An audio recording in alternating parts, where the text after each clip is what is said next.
Olá, amigos da Revolução Industrial Brasileira. Como não poderia deixar de ser, neste centenário de Celso Furtado, nós aqui vamos produzir uma homenagem também àquele que é o patrono dos economistas brasileiros, talvez o maior pensador do Brasil, né, pelo menos na seara econômica, né, no século XX, que vem ao longo de 60 anos de carreira como professor e pesquisador, produzindo uma obra vastíssima, né, que explica muito do nosso subdesenvolvimento, muito da nossa condição de dificuldade de crescer e se desenvolver, e que até hoje é uma referência. Muitos aí do campo mais liberal consideram o Celso Furtado uma pessoa ultrapassada, mas nós negamos essa visão com veemência. Muito ao contrário, o escritor de Formação Econômica do Brasil tem uma obra absolutamente atual que ainda é ensinada em muitas universidades. A exemplo, por exemplo, da Federal do ABC, onde leciona sobre Celso Furtado, e com também grande pesquisa feita no seu doutorado sobre Celso Furtado, a Fernanda Cardoso, que é a nossa convidada de hoje,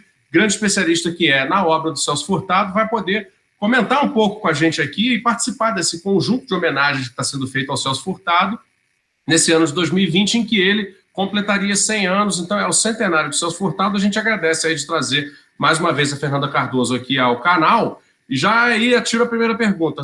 Fernanda, Celso Furtado ainda é um pensador atual e por quê? Bem, Fausto, primeiro eu gostaria de agradecer novamente o seu convite e a oportunidade de participar desse canal tão legal, Revolução Industrial Brasileira. Vocês têm feito um trabalho maravilhoso, eu agradeço muito por isso também, né? E aí dizer que a minha versão do Formação Econômica do Brasil é absolutamente igual à sua, olha essa coincidência legal, essa é uma versão clássica, né? Formação Econômica do Brasil, tem muitas outras versões, mas eu nunca abandono essa, que é minha companheira desde os meus tempos de aluna de graduação, lá na FEA-USP, no início dos anos 2000, né?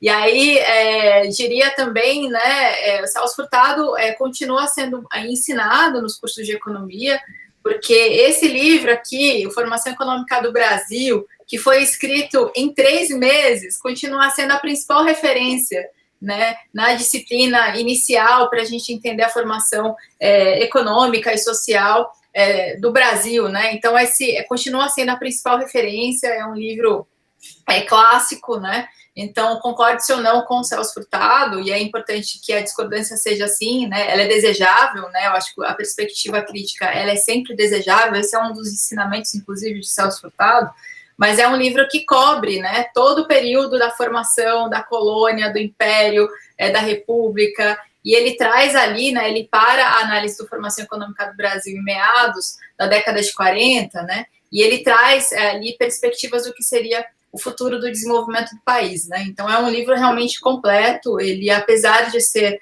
datado tanto enquanto foi escrito, quanto no tempo em que ele para a sua análise, ele ainda traz insights importantíssimos para a gente entender os problemas que o Brasil enfrenta e também, né, além dos problemas que o Brasil enfrenta, a perspectiva da gente construir um futuro um pouco diferente. Então, ele continua muito atual.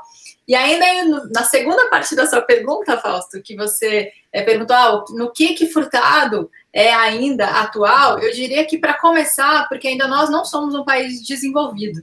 Então, a luta, né, da obra de Furtado, não só da obra, mas a sua atuação como em público, como uma mediação, que era construir, né, um caminho possível de desenvolvimento para o Brasil, essa missão ainda nós não cumprimos, né? E não apenas não cumprimos, como nos últimos anos parece que nós nos afastamos do caminho de cumprimento dessa missão. Então, recobrar a obra de Celso Furtado e a inspiração que ele nos traz é ainda mais urgente, né? Então, o Furtado, além de ele ser atual, ele se faz urgente nesse contexto em que nós estamos vivendo, particularmente no Brasil. Sem dúvida. Só que de lá para cá, Fernando, o mundo mudou para caramba, né? Assim, nós hoje vivemos uma realidade muito mais complexa, né? E também, até como o Furtado falece em 2004, ou 2005, né? Existe uma abordagem dele ao longo dessa complexificação muito grande. Eu gosto de me referir, por exemplo, que o Furtado ele aponta uma estagnação, e aí você pode contra-argumentar também a minha interpretação, ele aponta uma possibilidade de estagnação futura da economia brasileira muito precocemente, né? Eu gosto de entender que aquele apontamento dele, no fundo, se concretizou, porque nós estamos na estagnação. Faz 40 anos que o Brasil sequer o processo de crescimento consegue levar adiante, né? Quanto mais o processo de correção estrutural da sociedade, né, que seria, né, a condição para nós falarmos de um desenvolvimento socioeconômico já no sentido mais amplo, como ele gostava de comentar. Queria citar também aqui o livro Criatividade e Dependência na Civilização Industrial, que é uma das leituras de Furtado, das poucas que fiz, a mais importante, talvez, aquela que mais me abriu a cabeça, onde ele trata desse assunto, né, da mega transnacionalização do capital, né, que torna ainda mais difíceis as entradas das economias periféricas na civilização industrial. Então, o que ele chamava de a nossa, né, industrialização tardia vai se tornando um retardo quase crônico, né? E não, eu queria que você comentasse isso. Como é que essa percepção dele de que uma estagnação viria, de fato veio, né, talvez um pouco atrasada em relação ao momento em que ele aponta, né? E como essa estrutura de pensamento que ele vai reformulando ao longo dos 60 anos de obra, né, se encaixa nesse mundo que nós temos agora, das cadeias internacionais de valor, dessa mega transnacionalização do capital financeiro. Como você avalia aí o encaixe das ideias de Furtado, né, nas suas metamorfoses ao momento que vivemos agora? Maravilha, Fausto. Essa sua pergunta é uma pergunta bem complexa, com perdão do trocadilho. Então, eu vou dividi-la em 3 partes, né? Eu vou começar falando um pouco sobre a perspectiva histórico-estrutural do Celso Furtado, né, que, junto com Raul Prebisch, vão fundamentar a perspectiva desenvolvimentista da América Latina, a perspectiva estruturalista latino-americana, né? Então, o diagnóstico, né, que essa perspectiva traz com respeito aos desafios do subdesenvolvimento, para o rompimento com a armadilha do subdesenvolvimento, elas passam pela necessidade de combinar as transformações da matriz produtiva, né, as transformações da maneira como se organiza a matriz produtiva dessas economias, que naquele momento a principal preocupação era de promover a industrialização na periferia e, com isso, romper com a condição, né, de periférica na inserção internacional, na inserção na divisão internacional do trabalho, melhor dizendo, né? Então, essa necessidade de modificar a maneira como essas economias se inseriam nessa divisão e, com isso, né, a maneira como elas recebiam as benesses do comércio internacional, e é isso que fundamenta a tese da deterioração dos termos de troca do Raul Prebisch, né? Então, a necessidade de provocar essa transformação produtiva aparece como um primeiro passo, só que ele não seria suficiente desde essa perspectiva. E aí que, né, o diagnóstico de Furtado de que se as transformações econômicas não fossem combinadas a transformações sociais, e aí quando eu falo transformações sociais, né, usando os termos no sentido de modificar a maneira como a riqueza e o poder eram distribuídos nessas economias, né, e portanto impactar, por exemplo, a maneira como se distribui o excedente econômico, impactar por meio de reforma tributária, impactar por meio de reforma agrária e tantas outras possíveis reformas, se essas coisas não fossem combinadas, o crescimento e o desenvolvimento chegariam no processo limite de esgotamento. E, de fato, conforme Furtado vai fechar esse seu diagnóstico, né, o Brasil vai ser um caso de uma sociedade que vai se modernizar, mas que a economia não vai se desenvolver. Né? Então, a questão da transformação produtiva e da transformação social, elas não foram acontecendo para e passo. Isso vai apresentar uns limites a esse processo de transformação. Então, o desenvolvimento, ele não vem como uma decorrência natural do crescimento econômico, né? Então, a preocupação estruturalista evidencia os limites desse processo, né? Então, esse seria, digamos, um grande arcabouço, né, analítico para a gente entender por que, por exemplo, o Brasil, mesmo tendo apresentado altíssimas taxas de crescimento, né, no seu período desenvolvimentista, e aí a gente também não pode esquecer que parte do período desenvolvimentista do Brasil foi feito em ausência de democracia, né, essa é uma outra discussão importante, que talvez também nos ajude a entender por que se conseguiu, por tanto tempo, né, concentrar tanta renda sem que houvesse convulsão social, né, e sem que se provocasse uma transformação desse modelo de crescimento para um crescimento e um desenvolvimento, portanto, mais inclusivo, né? Então, esse processo todo não vai desembocar no resultado de desenvolvimento, né? E aí eu gosto muito de um termo que Furtado usa num texto dele de 1992, que ele vai falar sobre a armadilha histórica do subdesenvolvimento. Inclusive, eu emprestei esse termo e nomeei a minha tese de doutorado como a armadilha do subdesenvolvimento, né, porque é uma metáfora perfeita para a gente entender essa armadilha, né, em que economias periféricas como o Brasil se impuseram, né, ao não atentarem para a necessidade do enfrentamento das desigualdades seculares que formaram a maneira como essas sociedades se organizaram, né? E aí, quando eu falo de desigualdades seculares, eu me refiro especialmente às desigualdades de renda e riqueza, às desigualdades raciais e também às desigualdades de gênero, né? Então, essa é uma questão que necessita de um melhor tratamento, de um melhor enfrentamento. E autores como Celso Furtado já levantavam essa questão como fundamental, né? Então, a gente precisava, sim, transformar a nossa matriz produtiva, diversificando-a e complexificando-a, mas isso não seria suficiente para gerar um processo de desenvolvimento, porque partíamos de estruturas sociais extremamente desiguais, e a desigualdade ela não se resolve sozinha, né? Ela precisa ser enfrentada. E aí, eu indo para a segunda parte da minha resposta a partir da sua pergunta, né?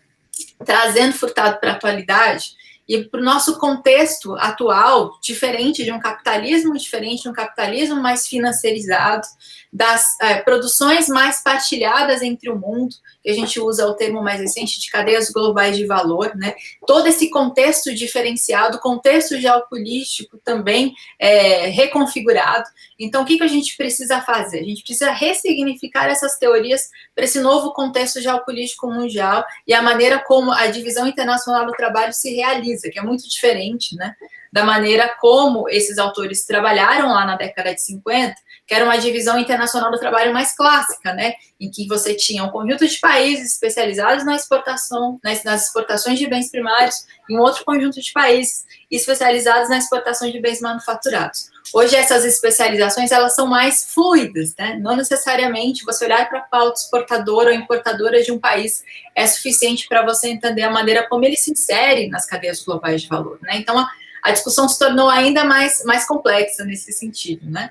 E aí, para além dessa mudança mais geral, vai acontecer ali uma outra mudança em termos de indicação de políticas adequadas, e a gente pode usar aqui o Consenso de Washington como um marco histórico importante, né, em que vai, a partir dali, né, desdobrar um receituário de chamadas boas instituições, para usar um termo do Haiyang Chang, implicadas às nações em desenvolvimento, que é, né, seguir a cartilha da austeridade, né, para usar um termo também mais recente, né, que é diminuir o papel do Estado nessas economias, né, liberalizar o máximo possível o seu comércio, as suas finanças, a maneira como o capital circula, enfim, né, dar espaço para o livre mercado atuar, né, e com isso, segundo essas teorias, permitir chegar em melhores resultados socioeconômicos. Então, há uma reversão da agenda keynesiana desenvolvimentista que havia sido dominante, né, no período anterior,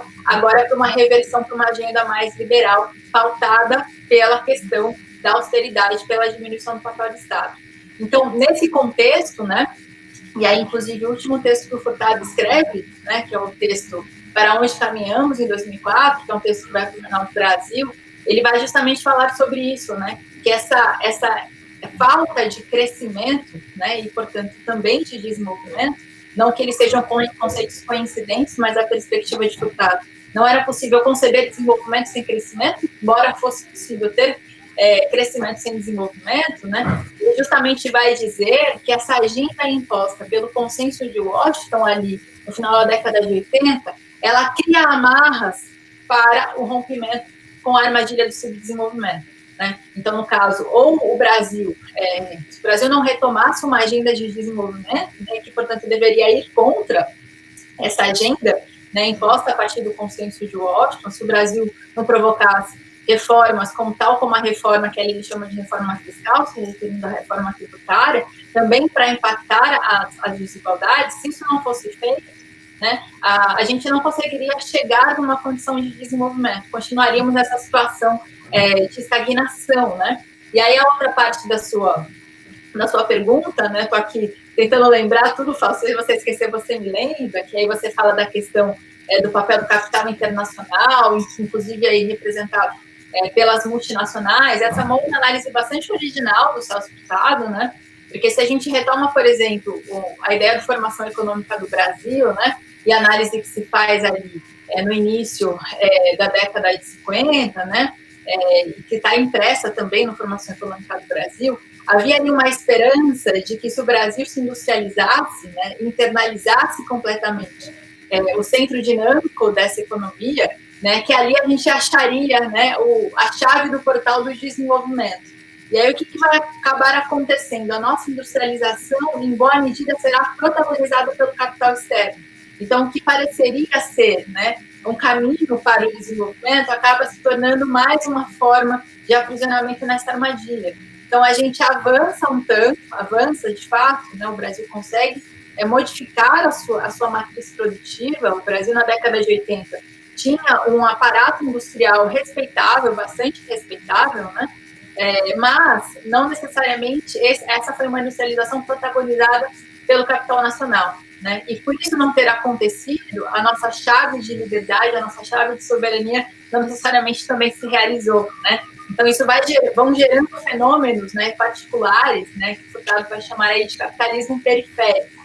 E a outra questão que também se coloca, né, como pano de fundo dessa história toda, é que a maneira como esse capital se insere nessas economias, e aí, pelo próprio papel das multinacionais, como isso vai implicando uma influência cultural nos padrões de consumo que se desempenham na periferia. E como isso também desdobra uma outra forma de aprisionamento nessa armadilha, né?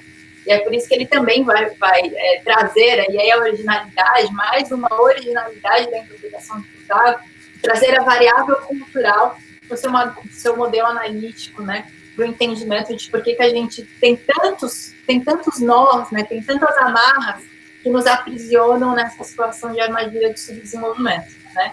E aí, de novo, nos convida, né, ao desafio de pensar uma estratégia, né, de desenvolvimento, de rompimento com essa condição que passa por vários setores. Então, a gente não consegue, né, ou não conseguiria romper com essa condição atuando apenas em uma esfera, né? A gente precisa de um planejamento estratégico que permita atingir várias esferas ao mesmo tempo.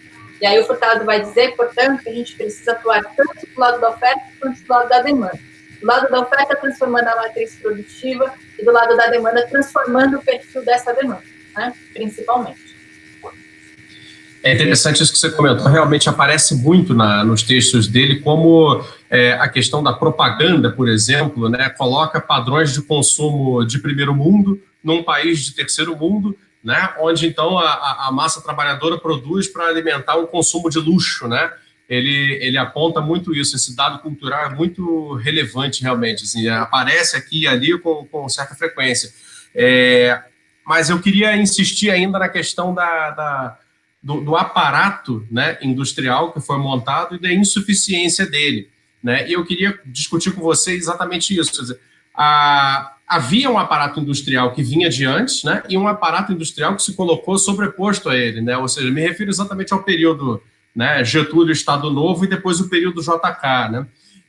Em que medida você vê que o processo que se prometia, porque, veja, de fato, eu entrevistei o Matias Vernengo faz uns dias aí aqui no canal, e ele aponta que na Argentina acontece a mesma coisa, quer dizer, inicia-se um aparato industrial e ao invés de corrigir o balanço de pagamentos, na verdade se piora o balanço de pagamentos pela necessidade de importação de bens de capital, né? E, portanto, a industrialização tinha um preço alto demais para um país que queria se industrializar. Então, a formação do bem de capital dentro da economia doméstica, né, seria uma condição, então, sine qua non. E aí você tem um processo que é interrompido por um governo que resolve trazer capital de fora, né, mas com uma estratégia, até onde sei, de espalhar, né, o conhecimento tecnológico para dentro do país e criar cadeias nacionais em volta da presença multinacional. E isso também é interrompido por processos políticos, né, que aí vão acabar realmente arrasando as cadeias domésticas, né, ao longo aí de um período de 20 anos, e chegamos aí aos anos 80 já com elas, né, fáceis de destruir, né? Quando entra a financiarização do Brasil, elas decaem com muita rapidez, em função da questão do choque de juros, etc. Mas dentro desse processo, quer dizer, não se invalida, né, a noção de que a industrialização, a modificação da matriz produtiva tem uma força, de certa maneira, privilegiada nesse processo, né? Porque, senão, quer dizer, o nosso argumento pela complexificação da estrutura produtiva brasileira não se sustentaria. e, no entanto, a gente acredita que ele se sustenta, né? Então, assim, num Brasil de agora, que tem uma estrutura produtiva que novamente se reprimariza, o que é necessário para a gente voltar a trazer daquela experiência histórica, né, uma possibilidade de futuro, na sua opinião? Então vamos lá, Fausto. Você sabe que ontem eu estava relendo alguns textos do Furtado, né, inclusive, e aí eu me deparei novamente com um conceito que ele trabalha, que ele chama de capacidade germinativa, né? Esse conceito é o que ele vai, né, dizer e por que ele vai defender ainda a indústria, a industrialização, como aquele setor produtivo que tem uma maior capacidade germinativa, né? E aí, capacidade germinativa a gente pode entender como, usando os termos atuais de abordagem de complexidade, a gente pode entender capacidade germinativa justamente como aqueles setores produtivos que têm maior chance de provocar efeitos de transformação pela economia, né? Pela matriz produtiva diretamente e também pelos efeitos que provoca na geração de empregos com melhores salários associados a ele, né? E aí fundamentando um melhor mercado interno, né? Melhores expectativas de demanda, com isso gerando mais incentivos para mais investimento na expansão dessa matriz produtiva, enfim, gerando os efeitos multiplicadores necessários para sustentar esse processo de crescimento e desenvolvimento, né? A questão que você coloca é muito importante, Fausto, porque principalmente a partir ali do plano de metas do governo JK, a industrialização do Brasil vai sendo protagonizada, né, por um setor que a gente pode chamar de setores de bens de luxo, né? Então, a indústria que vai sendo desenvolvida no país é uma indústria que se volta para o consumo de uma parcela privilegiada da população, né? Que antes se satisfazia por meio de importação e agora consegue, sim, acessar esses bens por meio de produção interna. Agora, qual é o problema? O problema foi não ter superado esse processo, né, de ter parado aí, né? Então, isso, inclusive, é uma das observações que Furtado faz, a partir da sua perspectiva estruturalista, da gente ter desenvolvido um setor industrial, em alguma medida, muito concentrado em indústrias produtoras de bens de luxo. E seriam justamente essas indústrias produtoras de bens de luxo que têm maior aplicação de tecnologias capital-intensivas. Então, é um tipo de industrialização que vai se formar no país, que é uma industrialização, né, pautada por uma tecnologia que não consegue absorver o principal fator produtivo disponível nessas economias, que é o fator mão de obra. Então, a gente vai gerando um processo histórico de subemprego estrutural, né, de fatores, né? Então, a condição inicial dessas economias, que é a condição de dualidade estrutural, né? E aí, se a gente olha lá no Formação Econômica do Brasil, ele descreve muito bem como isso vai se formando no país. Você tem uma vastíssima produção voltada à subsistência, com baixíssima produtividade, e é ali que a gente enxerga o subemprego, né, de maneira mais evidente, e do lado, né, inicialmente ali, de um setor exportador mais produtivo, né, mais pautado por leis, né, de acumulação, digamos assim, e mesmo com a industrialização, esse processo não se rompe. Então, aí você continua a ter uma agricultura com baixa produtividade, né, no geral, voltada para o mercado interno,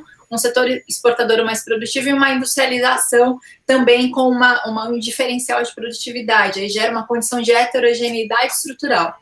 Então, essa industrialização que a gente formata no país, né, pautada principalmente por essas indústrias produtoras de bens de luxo, embora não só, mas elas sendo o carro-chefe que carrega esse processo de industrialização, elas não vão dar conta desse problema original estrutural, que é da gente ter uma oferta enorme de pessoas, né, e elas não vão ser incluídas devidamente no mercado de trabalho e também não vão compor devidamente o mercado interno.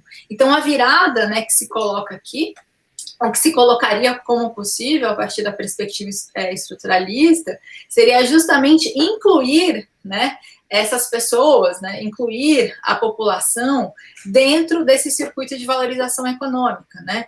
E como seria feito isso? Absorvendo essas pessoas de forma produtiva no mercado de trabalho, e a industrialização teria esse maior potencial, né? Se fosse uma industrialização mais diversificada e menos capital intensiva, potencialmente, né? E aí a gente coloca também a questão da dependência tecnológica, né? Que é uma outra forma de aprisionamento na armadilha do subdesenvolvimento, né? Então, com a ausência, de novo, aí volto para o diagnóstico estruturalista, com a ausência da combinação de transformações sociais, esse tipo de industrialização encontraria limites, né? Porque você acaba ficando numa situação que né, você tem um mercado interno, mas é um mercado interno concentrado em determinadas parcelas de renda. E essas classes, elas são aquelas que estão interessadas em consumir os chamados bens de luxo. Então, uma coisa acaba levando a outra. Só que, ao mesmo tempo, não romper com essa lógica de acumulação, né, e de produção aprisiona o país numa situação que impede com o rompimento da condição de subdesenvolvimento. Então, você consegue sustentar crescimento econômico por bastante tempo até, né, no caso do período desenvolvimentista brasileiro, mas você não consegue romper com essa condição, né, então chega-se sempre no limite, né, no limite que não se supera esse limite justamente porque para superá-lo eram necessárias essas transformações sociais a que os estruturalistas tanto se referem, né, então esse quase, parece que agora a gente vai conseguir romper, mas não consegue, né?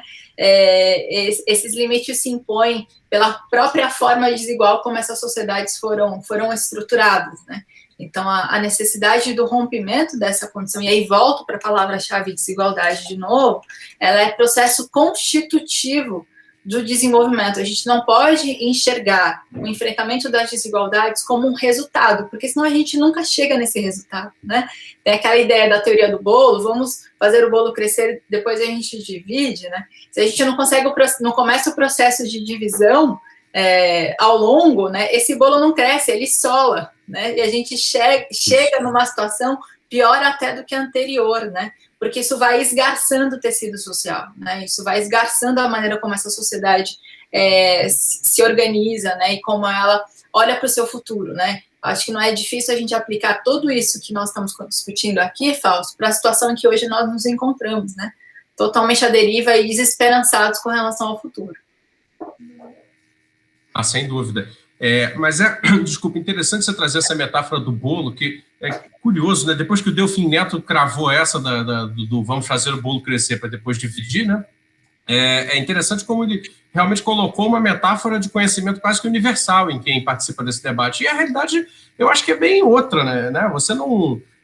apesar de ser muito intuitivo que o bolo precisa ficar pronto para depois se fatiar e se comer, no caso da economia, essa visão de estoque não se confirma, porque a economia é muito mais fluxo do que estoque, né? Ela é uma dinâmica. Então, na verdade, o bolo precisa ser produzido e comido ao mesmo tempo para que ele possa ser reproduzido, né? O que é uma coisa também intuitiva para quem pensa na matriz que nós pensamos, né? Mas eu queria, até usando essa ideia do bolo que se come enquanto se produz, que é o que você, meio que, desculpa a minha linguagem pedestre, né? Mas com ela quero ilustrar o seu pensamento, usando essa metáfora aí que eu te trouxe, te trazer uma última pergunta, que é a seguinte: em que medida, Fernanda, você considera que que você até citou isso agora, né? A ideia básica, né, esse conjunto de ideias do Celso Furtado hoje se encontra com essa defesa da sofisticação produtiva como a produtora das potencialidades germinativas, né, dentro de uma economia periférica, para se fazer o pleno emprego durante o crescimento, né, para se fazer a comida do bolo enquanto o bolo se produz, né? É a complexidade uma chave já apontada pelo Furtado, né, dentro desse marco de superação do subdesenvolvimento? Legal, Fausto. Eu acho que você tinha mais ou menos me perguntado isso antes, né? E eu acabei não ressaltando tanto. Mas legal mais ou menos, retomado. Né? Sim, eu considero que da perspectiva de Furtado, ela é totalmente compatível com a perspectiva que estamos hoje tratando como abordagem da complexidade, né? Então, a questão da transformação da matriz produtiva, da sua diversificação, da requalificação do padrão de inserção externa, tudo isso se mantém, todo esse raciocínio se mantém. O desafio que se impõe, acho, no século XXI, no momento que nós estamos, é como que a gente pensa essa requalificação, essa diversificação, essa complexificação da matriz produtiva à luz dos problemas contemporâneos. Primeiro deles, a questão da sustentabilidade, que se coloca como um desafio urgente. Segundo, a questão do desafio do enfrentamento das desigualdades. Então, a gente tem que pensar, né, num modelo de transformação da nossa matriz produtiva que também seja inclusivo, né? A gente tem, sim, que complexificar essa matriz produtiva, mas nós não podemos deixar de enfrentar o problema das desigualdades. Então, essa estratégia de modificação, ela tem que também passar por uma necessidade de enfrentamento desses problemas seculares. Então, esse é um desafio. É daí que essa criatividade, né, aqui o Furtado nos conclama, nos chama, né, nos convida a exercer, essa criatividade que nós, né, pensadores da periferia,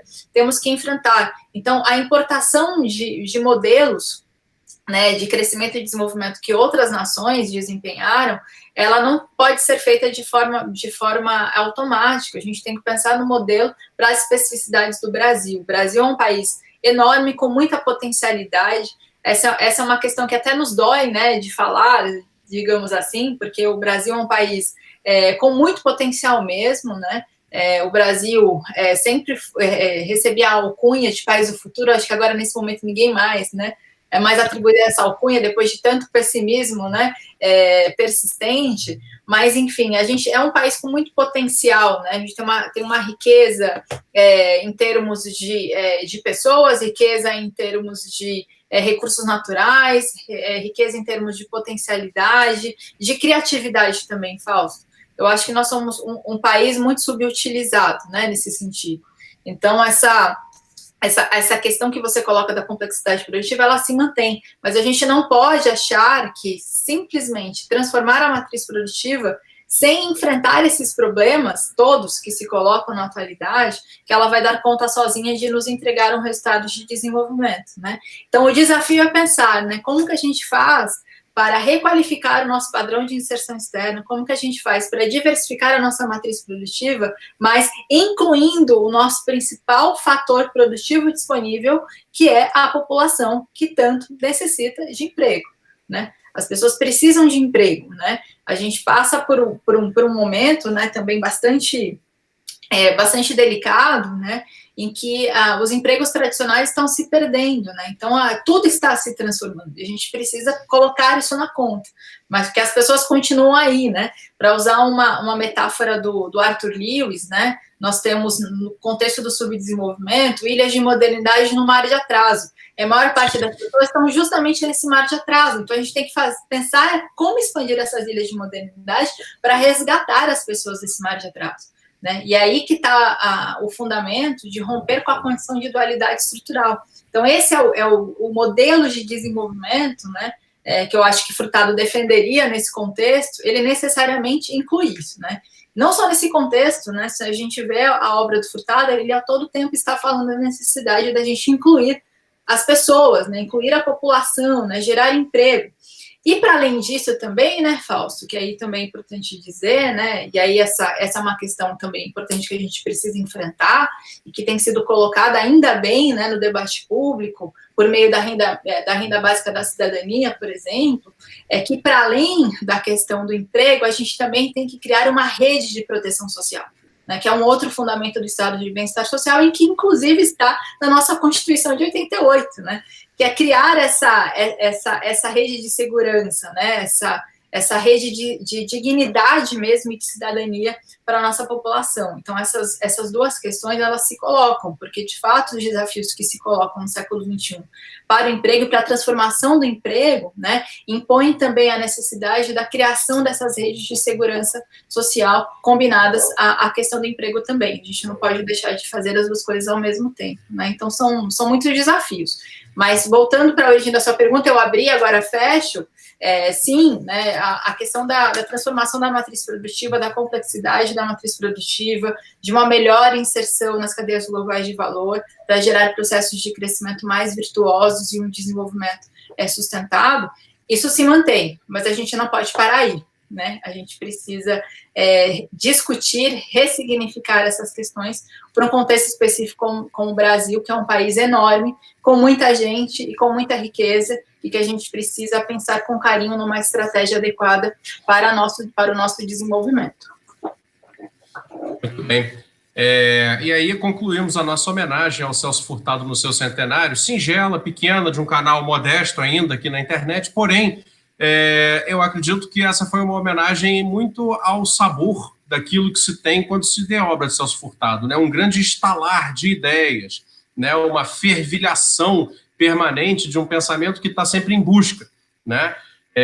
ler Celso Furtado, né, e pensar sobre as questões que ele levanta, significa você se colocar num processo de busca permanente, né? Porque nunca existem respostas prontas, né? Vocês veem que aqui eu fiz perguntas instigantes a Fernanda, ela me deu respostas aí que acharam vazios nas minhas perguntas, e esse processo permanente aí de construção do conhecimento é o destino de quem nasce aqui no mundo periférico e tenta superar os nossos crônicos problemas de subdesenvolvimento. Então, eu fico feliz de ter produzido, junto com a Fernanda, aqui essa homenagem no centenário do Celso Furtado, exatamente por termos conseguido, de uma certa maneira, fazer aquilo que ele gostaria que todos nós estivéssemos fazendo, né? Que é pensando dessa maneira fervilhante a respeito de possibilidades de futuro. Fernanda, além de te agradecer muito pela oportunidade de te entrevistar mais uma vez, especialmente sobre um autor que te é muito caro e a mim também, né? Queria deixar aberto para você fazer uma consideração final aí, né, concluindo nossa homenagem ao centenário de Celso Furtado aqui na Revolução Industrial Brasileira. Fausto, imagina, eu que agradeço a oportunidade novamente, é sempre um grande prazer e aprendizado conversar contigo, né? Novamente, parabenizar pelo seu trabalho tão bonito. E aí, se você me permitir, Fausto, eu estou muito com esse texto que eu reli esses dias, do Furtado, chamado A Responsabilidade do Economista, que está publicado nesse livro aqui, Em Busca de um Novo Modelo, é um livro de 2002, é uma coleção de ensaios. E aí eu vou ler o finalzinho desse texto, que é um chamamento mesmo aos jovens economistas, aos cientistas sociais, enfim, né, a todos nós, né, que temos uma responsabilidade para construir um país mais justo e desenvolvido. E aí ele diz o seguinte: ao se afastar do consenso, o jovem economista perceberá que os caminhos já trilhados por outros são de pouca valia. Logo notará que a imaginação é um instrumento de trabalho poderoso e que deve ser cultivado. Perderá em pouco tempo a reverência diante do que está estabelecido e compendiado. E à medida que pensar por conta própria, com independência, conquistará a autoconfiança e perderá a perplexidade. Então, é com essa mensagem final, com palavras de Celso Furtado, que eu faço aí um convite, né, ao pensamento crítico, à crítica e também à ação, né? A gente precisa agir para construir um país mais justo e desenvolvido. Ele não virá de bandeja e nem por um passe de mágica para nós. Sensacional. Não é nem preciso dizer que eu assinaria embaixo tudo que você leu aí. Fernando, novamente, muito obrigado. E com essas lindas palavras aí de conclamação ao pensamento original, ao ato de coragem de pensar e criticar, ao ato de bravura de desejar e estimular e debater por um futuro melhor, que a gente se despede nessa homenagem aos 100 anos de Celso Furtado. Muito obrigado, pessoal, e até